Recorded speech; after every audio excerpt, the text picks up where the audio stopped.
الحمدللہ رب العالمین والصلاة والسلام علی حبیبہ محمد وآلہ وصحبہ اجمعین۔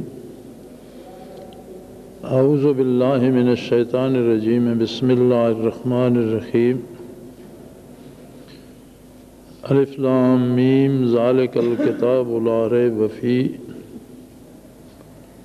ھدی للمتقین الذین یؤمنون بالغیب ویقیمون الصلاة ومما رزقناہم ینفقون والذین یؤمنون بما انزل الیک وما انزل من قبلک وبالآخرۃ ھم یوقنون اولئک علی ھدی من ربہم واولئک ھم المفلحون۔ اللہم سبحانک لا علم لنا الا ما علمتنا انک انت العلیم الحکیم۔ مولایا صلی وسلم دائما ابدا علی حبیبک من زانت بہ الاسر۔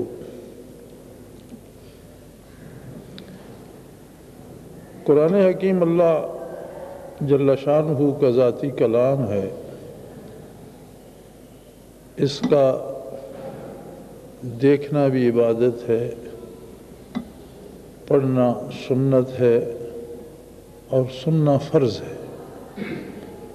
قرآن اگر پڑھا جا رہا ہو تو سننا فرض ہے۔ اذا قرئ القرآن انصتوا واستمعوا له وانصتوا، اگر قرآن پڑھا جا رہا ہو تو اسے پوری توجہ سے سنو اور خاموش رہو۔ ادب و احترام اور خاموشی کے ساتھ سننا فرض ہے، پڑھنا سنت ہے۔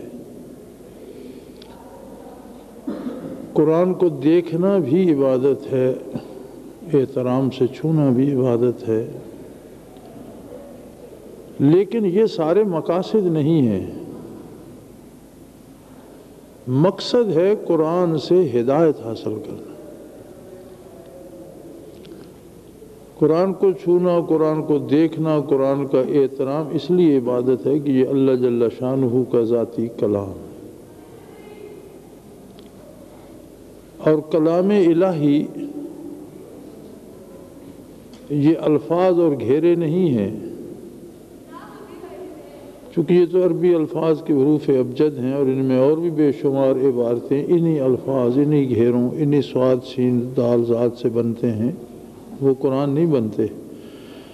قرآن وہ مفاہیم ہیں جو ان الفاظ کے اندر ہیں، جو اللہ جل شانہ بندوں تک پہنچانا چاہتا ہے۔ وہ مضمون، وہ معنی، وہ مفہوم، وہ احکام، وہ نواہی، وہ باتیں جو ان الفاظ کے اندر سمو دی گئی ہیں، جو اللہ بندوں تک پہنچانا چاہتا ہے، وہ قرآن ہے۔ اور قرآن جواب ہے اس دعا کا جو قرآن کی ابتدا میں دی گئی ہے، سورہ فاتحہ۔ اسے فاتحہ کہتے ہی اسی لیے ہیں کہ یہ قرآن کو کھولنے کی کنجی کہہ لیں یا قرآن کا دروازہ کہہ لیں۔ سورہ فاتحہ میں کیا ہے؟ اللہ جل شانہ کی عظمت بیان کرتا ہے بندہ، آخرت پر اپنے ایمان کا اقرار کرتا ہے، یہ اعلان کرتا ہے کہ میں تیری ہی عبادت کرتا ہوں اور تجھ ہی سے ہر وقت امداد کا طالب ہوں۔ پھر اپنی غرض بیان کرتا ہے، کون سی امداد چاہیے اللہ سے۔ ہمیں یہاں یہ غلطی لگ جاتی ہے کہ ہم اللہ سے زندگی مانگیں، عمر مانگیں، صحت مانگیں، مال مانگیں، اولاد مانگیں، دولت مانگیں۔ یہ درست نبی علیہ السلام کا ارشاد ہے، جس کا معنی ہے کہ اگر جوتی کا تسمہ ٹوٹ جائے وہ بھی اللہ سے مانگو۔ یہ سب کچھ اللہ نے ہی دینا ہے، لیکن اصل چیز مانگنے کی جو ہے وہ ہے اہدنا الصراط المستقیم۔ روزی جو نہیں مانگتے ان کو بھی ملتی ہے، جو اس کی ذات کو مانتے ہی نہیں ان کو بھی ملتی ہے، جو اس کا اقرار نہیں کرتے اولاد ان کی بھی ہوتی ہے، جو کفر کرتے ہیں ظلم کرتے ہیں صحت وہ بھی انجوائے کر لیتے ہیں، لیکن ہدایت ہر کوئی انجوائے نہیں کرتا۔ ہدایت صرف اس کے مقبول بندوں کو نصیب ہوتی ہے۔ قرآن نے یہاں دو لفظ استعمال فرمائے ہیں ہدایت کے ساتھ، صراط مستقیم، اہدنا الصراط المستقیم، ہمیں ہدایت نصیب فرما سیدھے راستے کی۔ یہ صراط مستقیم کیا ہے؟ جس میں اللہ کی مدد طلب کی جا رہی ہے۔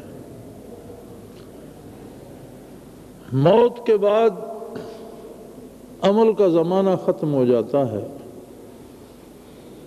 لہٰذا وہاں تو کوئی راستہ بندے نے چننا نہیں ہے، اس کا کوئی اختیار نہیں ہے کہ وہ کوئی راستہ منتخب کرے۔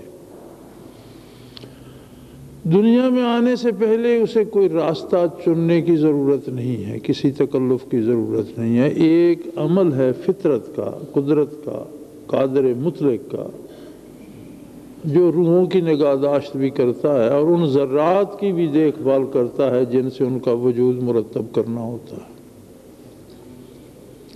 کوئی ایک بدن بھی ایسا نہیں ہے جس پر کوئی ایک سیل ایسا آ جائے جو کسی دوسرے کا حصہ ہو۔ ہر بدن پہ جو گوشت، خون، ہڈیاں لگتی ہیں، مٹی کے جو ذرات یا مادے کے جو سیل اس کے وجود کا حصہ بنتے ہیں وہ ازل سے اسی کے لیے مقدر ہیں۔ تو وہاں تو بندے کو کوئی اختیار نہیں کہ وہ اپنا قد بڑھانے کی دعا کرے یا اپنا رنگ تبدیل کرنے کی دعا کرے، یا تو پھر کون سی کیا ہدایت چاہتا ہے؟ اہدنا الصراط المستقیم۔ زندگی میں صراط مستقیم جس کی دعا مانگی جاتی ہے وہ صرف یہ ہے کہ میں وہ کام کروں جن پر تیری رضا حاصل۔ یہی دعا ہے سورہ فاتحہ میں اور اسی کا جواب ہے پورا قرآن کریم۔ گویا قرآن حکیم کتاب خدا ہے، زندگی کا، پوری زندگی کا نظام الاوقات ہے، پوری زندگی کے ہمارے تعلقات، ہماری ضرورتوں کی تکمیل، ہماری دوستی دشمنی، ہمارے کاروبار، ہماری معیشت، ہماری معاشرت، ہماری سیاست، زندگی میں جس جس چیز سے ہمیں سابقہ پڑھنا ہے اس میں ہدایت بھی ہے اور گمراہی بھی ہے۔ جب ہم نے کاروبار کرنا ہے تو کاروبار میں ہدایت کا ایک راستہ بھی ہے اور اس کے علاوہ جتنے ہیں بے شمار راستے گمراہی کے ہیں۔ نبی علیہ الصلوۃ والسلام نے زمین پر ایک سیدھی لکیر کھینچی اور اس کے دونوں طرف بے شمار چھوٹی چھوٹی لکیریں بنائیں اور فرمایا ہدایت کا یہ صرف ایک راستہ ہے جو سیدھا جا رہا ہے، اور اس کے ارد گرد سینکڑوں راستے گمراہی کے، گمراہی کے بے شمار راستے ہیں، ہدایت کا ایک راستہ ہے اور وہ بالکل سیدھا ہے۔ گویا دعا جو سکھائی اللہ نے سورہ فاتحہ کے نزول میں لکھتے ہیں کہ جب سورہ فاتحہ نازل ہوئی تو شیطان ریت پر لوٹتا تھا اور سر میں بھی ریت ڈالتا تھا اور کہتا تھا کہ جن بندوں کو اللہ نے یہ دعا سکھا دی ہے اور جب اللہ سے دن میں بار بار یہ دعا یہ طلب کریں گے تو میرے قابو کہاں آئیں گے، میرا بس ان پہ کب چلے گا۔ یہ تو ایک بے شمار مخلوق کو اللہ نے میرے دو پہ سے آزاد کر دیا۔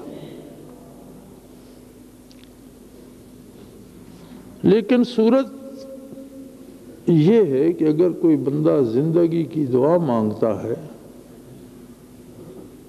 تو اسے زہر سے بچنا بھی چاہیے۔ اگر کوئی زہر کھا کر دعا مانگتا ہے کہ اللہ مجھے زندگی دے تو یہ قدرت کے ساتھ مذاق ہے، چونکہ زہر میں اللہ نے موت رکھی ہے اور ہمیں بتا دیا ہے کہ اس کے کھانے سے مر جاؤ گے۔ اب فطری طور پر جو تاثیر جن چیزوں میں اللہ نے رکھی ہے، ہدایت یہ ہے کہ ان سے بچا جائے، نہ یہ کہ زہر کھا کر زندگی کی دعا کی جائے۔ یہ ہدایت کی دعا نہیں ہے، یہ مذاق ہے اور اس پر الٹا سزا ملنے کا احتمال ہے۔ ایک آدمی شادی نہیں کرتا، وہ رات دن دعا کرتا ہے، تلاوت کرتا ہے، تسبیحات پڑھتا ہے اور دعا کرتا ہے اللہ مجھے اولاد دے دے، تو اس کا یہ دعا کرنا، شادی نہ کرنا اور اولاد کی دعا کرنا دعا کے ساتھ، عظمت باری کے ساتھ مذاق ہے۔ فطرت کا ایک قانون ہے کہ وہ شادی کرے، اچھی خاتون سے شادی کرے، نیک اور صالح خاتون سے شادی کرے، صحت مند خاتون سے شادی کرے، یہ ساری اس کے ذمے ہے۔ پھر اس کے بعد اللہ سے دعا کرے۔ ایک آدمی کاروبار نہیں کرتا، کہتا ہے مجھے منافع دے دے، بھی کیسے منافع، کس بات کا منافع؟ وہ جائز طریقے سے کاروبار کرے، محنت کرے رات دن اور دعا کرے کہ اللہ مجھے نقصان سے بچا، مجھے منافع دے دے۔ دعا کا یہ سلیقہ ہے۔ ہمیں اگر دعا کو سمجھنا ہو تو نبی علیہ السلام کی ایک ادا دعا کے سارے آداب سمجھا دیتی ہے۔ سب سے پہلا مارکہ حق و باطل جو برسر میدان ہوا وہ غزوہ بدر ہے۔ اسلامی ریاست کافر حکومت کے ساتھ ٹکرائی ہے۔ کفر کہاں تک تھا؟ شرق تا غرب، شمال تا جنوب، پوری دنیا پر کفر چھایا ہوا تھا۔ اور اسلامی ریاست کیا تھی؟ 3000 کچے گھروں کا ایک گاؤں مدینہ المنورہ۔ صرف مدینہ منورہ اسلامی ریاست تھی، جس کے گرد پھر یہود آباد تھے۔ مسلمانوں کے پاس صرف مدینہ منورہ کا گاؤں تھا اور کفر کی طرف پوری دنیا تھی۔ مار کے حق و باطل بپا ہوا، جس میں اسلام کو ایسی فتح نصیب ہوئی جو مادی وسائل سے آج بھی انسانی عقل کی رسائی سے باہر ہے، کہ مانے ہوئے جنگجو نوجوان منتخب افراد 1000 کی تعداد میں ہوں، ان کے پاس پورا اسلحہ، وافر راشن پانی بھی ہو، اور دوسری طرف 313 ہوں جن میں کچھ بچے کچھ بوڑھے، اسلحہ تو ایک طرف، ان کے پاس کھانے کا پورا سامان نہ ہو، ان کے پاس پورا لباس نہ ہو، کسی کے پاس ایک چادر کسی کے پاس 2 چادریں، تو وہ 313 کس طرح سے 1000 پر ایسی فتح پاتے ہیں کہ 70 کافر قتل ہو گئے، 70 نامور قید ہو گئے اور صرف 14 مسلمان درجہ شہادت پہ فائز ہوئے۔ اس کا ایک سبب ہے، اور وہ سبب ہے کہ نبی علیہ السلام نے مسلمانوں کی صف بندی، صحابہ کرام کی صف بندی کرانے کے بعد بارگاہ الہی میں ہاتھ اٹھا دیے اور دعا فرمائی۔ اس دعا کے نتیجے میں فتح ہوئی۔ مادی اسباب کا موازنہ آج بھی کیا جائے تو عقل انسانی اس فتح کو سمجھنے سے قاصر ہے، سوائے حضور علیہ السلام کی دعا کے اور کوئی وسیلہ، کوئی ذریعہ فتح کا نظر نہیں آتا۔ تو دعا تو حضور مدینہ منورہ میں بھی فرما سکتے تھے، کافر مکے میں ہی تباہ ہو جاتے، راستے میں تباہ ہو جاتے، کوئی زلزلہ آ جاتا۔ اگر بدر میں مسلمانوں کے ساتھ شامل ہو کر فرشتوں نے کفار کو قتل کرنا تھا تو مسلمانوں کے بغیر بھی فرشتے قتل کر دیتے، دعا کی بات تھی۔ لیکن حضور اکرم صلی اللہ علیہ وسلم نے دعا کا سلیقہ سکھایا کہ جو وسائل و اسباب تمہارے پاس ہیں انہیں میدان میں لاؤ اور پوری محنت سے لاؤ۔ حضور نے سفر فرمایا، جنگ کے لیے بہترین میدان کا انتخاب کیا، میدان میں اپنے لیے بہترین جگہ کا انتخاب فرمایا، صف بندی کرائی، لڑنے کے طریقہ سلیقہ سکھایا اور اس کے بعد دعا کی۔ یعنی اسباب جو ہیں وہ صحیح طریقے سے اختیار، جائز طریقے سے اختیار کیے جائیں، اللہ کے حکم کے مطابق اختیار کیے جائیں اور ان پر بہتر نتیجے کے لیے دعا کی جائے۔ اب اگر جو راستہ ہم نے چننا ہے یا جو وسائل یا اسباب اختیار کرنے وہی اللہ کے حکم کے خلاف ہوں تو دعا چے مانی دارد۔ اور یہ طریقہ ہے پوری زندگی کو بسر کرنے کا، کسی ایک کام کا نہیں ہے۔ اسلام سے مسلمان ڈرتا ہے اور مسلمان بھی اسلام سے بچنا چاہتا ہے تو پھر اس کی اس دعا کا کیا معنی ہے؟ اہدنا الصراط المستقیم، صراط الذین انعمت علیہم، ان لوگوں کا راستہ جن پر تو نے انعام فرمایا، اور جس کا جواب دیتا ہے کہ یہ کتاب ذالک الکتاب لا ریب فیہ، دنیا کی واحد کتاب ہے جس کے کسی حکم میں، کسی فیصلے میں، کسی تاریخی بات میں کوئی شبے کی گنجائش نہیں ہے، اول و آخر سارا سچ اور حق ہے۔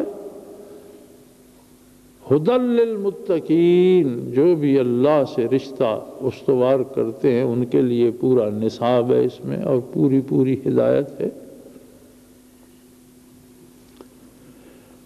لیکن یہ ہدایت انہی لوگوں کے لیے ہے جو عملاً اللہ پر ایمان رکھتے ہیں، اللہ کے رسول پر ایمان رکھتے ہیں، اللہ کی کتاب پر ایمان رکھتے ہیں، ان کتابوں پہ ایمان رکھتے ہیں جو پہلے نازل ہوئیں، وبالآخرۃ ہم یوقنون، اور انہیں یقین ہے آخرت کا کہ ہمیں اللہ کی حضور پیش ہو کر جواب دینا ہے۔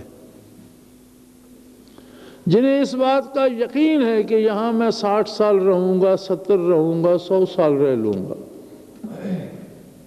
یہاں سے جانے کے بعد ایک ایسی دنیا ہے جہاں مجھے ہمیشہ رہنا ہے، جہاں کوئی سالوں اور صدیوں کی قید نہیں ہے جو کبھی ختم نہیں ہوگی، اور وہاں جا کر کوئی راستہ چننے کا اختیار نہیں ہوگا، جو راستہ میں نے یہاں چن لیا ہے اسی کے مطابق وہاں ساری عمر بسر کرنا ہوگی۔